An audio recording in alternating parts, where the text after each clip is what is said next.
रामू एक छोटे से गांव धनपुर का रहने वाला एक गरीब मगर मेहनती मजदूर था। वह रोज सुबह खेतों में काम करने निकल जाता और देर शाम तक मेहनत करता। गांव के सबसे बड़े जमींदार लाला हरप्रसाद के खेतों में वह पिछले 5 सालों से काम कर रहा था। रामू की आमदनी बहुत कम थी, लेकिन उसका मन सच्चा और ईमानदारी से भरा था। एक साल पहले रामू की पत्नी बीमार पड़ गई थी। इलाज के लिए रामू को मजबूरी में लाला से 10,000 रुपए उधार लेने पड़े।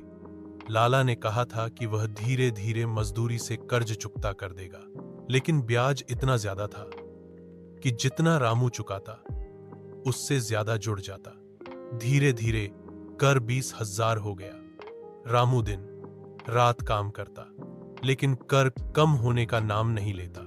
लाला उसे ताने देता और कभी कभी धमकी भी देता कि अगर समय पर पूरा पैसा नहीं दिया गया तो उसका घर बेच दिया जाएगा। रामू बेबस था, लेकिन फिर भी उसने चोरी या गलत रास्ते का सहारा नहीं लिया। एक दिन गांव में एक नया अधिकारी सर्वे के लिए आया। उसने गांव के हालात और गरीबों की स्थिति जानी। रामू की बात सुनकर वह हैरान हुआ और मामले की जांच शुरू की।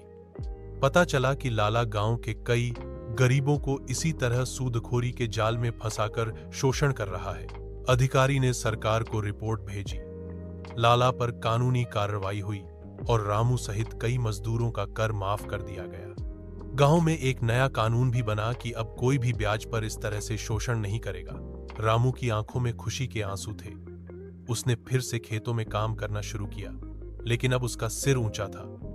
उसकी ईमानदारी और मेहनत रंग लाई थी।